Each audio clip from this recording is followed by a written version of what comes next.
আমার পেছনে যে পাহাড়টি দেখা যাচ্ছে এই পাহাড়টির নাম হেরা পাহাড় হলেও পৃথিবীর মানুষ এই পাহাড়টিকে জাবালে নূর অর্থাৎ আলোর পাহাড় নামে চিনে।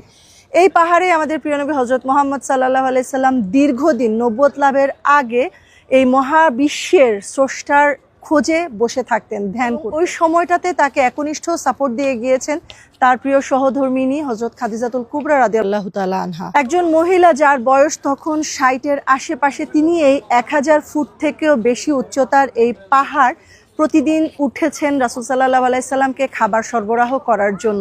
তিনি তাকে সাপোর্ট দিয়ে গেছেন, সান্ত্বনা দিয়ে গেছেন। 610 খ্রিস্টাব্দের লাইলাতুল কদরের রাতে রাসূল সাল্লাল্লাহু আলাইহি সাল্লামের কাছে হযরত জিবরিল আলাইহিস সালাম আসেন এবং আমাদের প্রিয় নবী নবুয়তপ্রাপ্ত হন এবং নবী হিসেবে স্বীকৃতি পান।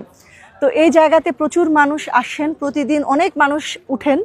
এখনও যারা উঠেন, এখানে চমৎকার এখন রাস্তা করে দেয়া হয়েছে, মোটামুটি উঠার জন্য সুবিধা করে দেয়া হয়েছে, তারপরেও ঘন্টাখানেকের বেশি সময় লাগে। চিন্তা করে দেখুন তাহলে ওই সময় কতটা সময় লাগতো যখন অমসৃণ ছিল এই পাথুরে রাস্তাটি।